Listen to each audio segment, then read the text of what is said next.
पूर्वज थे, जो इनके पुरखे थे, जिनकी आइडियोलॉजी पर ये खड़ा होना चाहते हैं, इनकी आइडियोलॉजी बनी हुई है, वो माफीनामे पे जिंदा रहे थे। इसलिए मैं आपसे कहना चाहता हूं, नेताजी ने आपके बेटों को अधिकार दिया, 27% रिजर्वेशन लागू हो गया और देश के अंदर कानून की व्यवस्था लागू हो गई।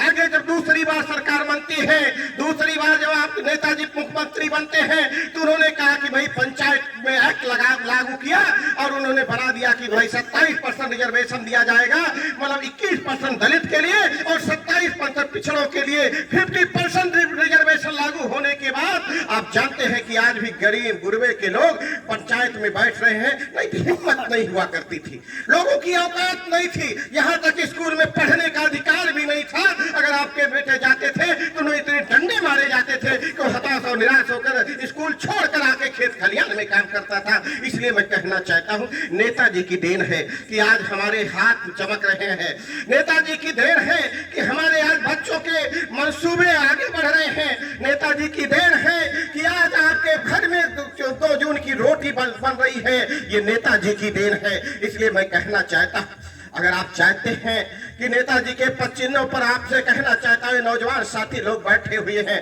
नेताजी ने देखा कि भाई हमारी बेटियां, कानपुर में घटना घटी, कानपुर में एक गरीब परिवार था, उस परिवार के अंदर के यहाँ 4 बेटियां थी, 3 बेटियां सयानी हो चुकी थी, तीनों की शादी उसके सर पे थी। उसके माँ बाप आपस में चर्चा करते थे, लेकिन विवश थे कि बेटी के हाथ कैसे पीला किया जाए।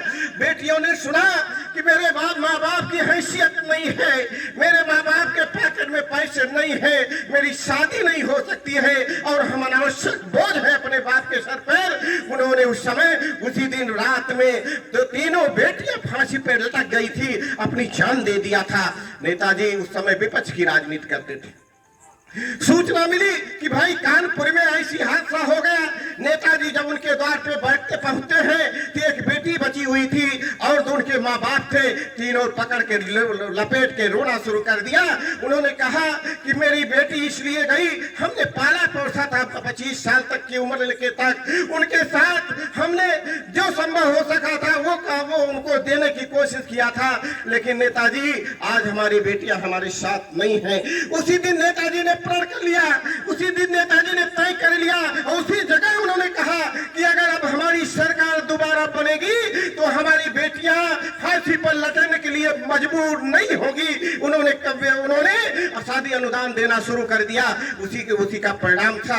और कहा कि बेटियों को पढ़ने के लिए अगर पैसे नहीं है तो बेटियों को हम कन्या विद्या धन के रूप में नवाजेंगे। और आपने देखा है सबसे बड़ा काम नेताजी ने किया था एजुकेशन के मामले में।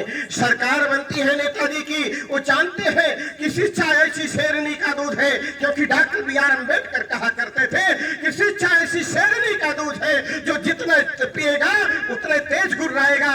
डॉक्टर अम्बेडकर की बात को गांठ बांध लिया था नेताजी ने, डॉक्टर लोहिया की बातों की गांठ बांध लिया था माननीय नेताजी ने। और उन्होंने कहा था जब उनकी सरकार बनती है सूबे के अंदर तो इंटर तक की फीस माफ कर दी जाती है, और कहते हैं कि इंटर तक के बच्चों की फीस माफ होगी। हमारे साथी अभी जगन्नाथ पाल जी इस बात को कह रहे थे कि सेल्फ सेंटर लागू करने की बात है।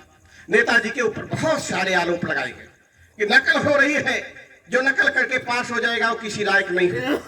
हम लोग गए थे नेताजी से मिलने के लिए, उनसे हमने चर्चा किया, उनसे बात किया।